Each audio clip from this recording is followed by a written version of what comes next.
जय श्री राम दोस्तों।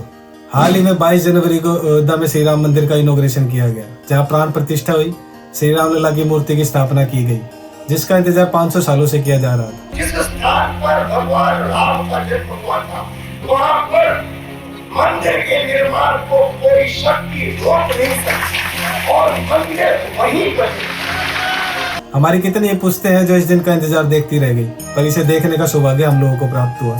जहाँ इस खुशी में लाखों करोड़ों लोग शामिल हुए, वहीं कुछ लोग ऐसे भी थे जो श्री राम के उपासक तो थे पर फिर भी खुश नहीं थे। जैसा कि आप लोग जानते हैं, आदि शंकराचार्य जी ने सनातन धर्म के प्रचार प्रसार और इसकी परंपराओं के विकास के लिए 4 मठों की स्थापना की थी, जो कि आज के समय में उत्तराखंड, गुजरात, कर्नाटक और उड़ीसा में स्थित है। यहाँ हर मठ में एक मुख्य पुजारी होता है, जिसे कि शंकराचार्य कहा जाता है, यानी कि 4 मठ तो 4 शंकराचार्य। अब असल बात यह है कि इस समारोह में इनमें से कोई एक भी शामिल नहीं हुआ, सबने अपने अपने अलग अलग तर्क दिए। शंकराचार्य के पद की प्रतिष्ठा है, मर्यादा है, यहाँ अहंकार की बात नहीं है।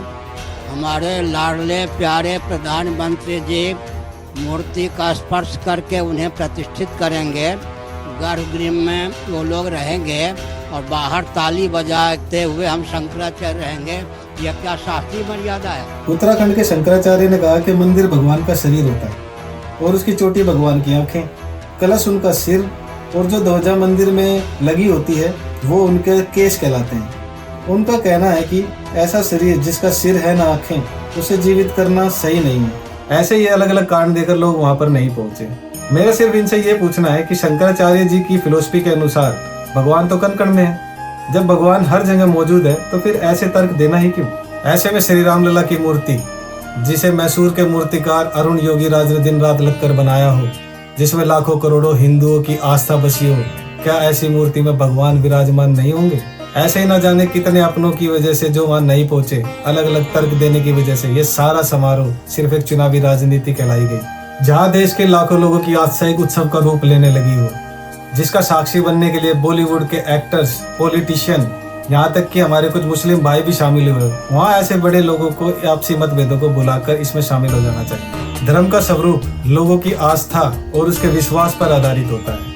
मैं सिर्फ आप लोगों से ये पूछना चाहता हूँ कि वो क्या कारण थे जिसकी वजह से 700 साल तक मुगल भारतवर्ष पर राज करते रहे। लाखों करोड़ों लोग उससे पहले बौद्ध हो गए, कितने ही लोग इस दौरान मुसलमान हो गए।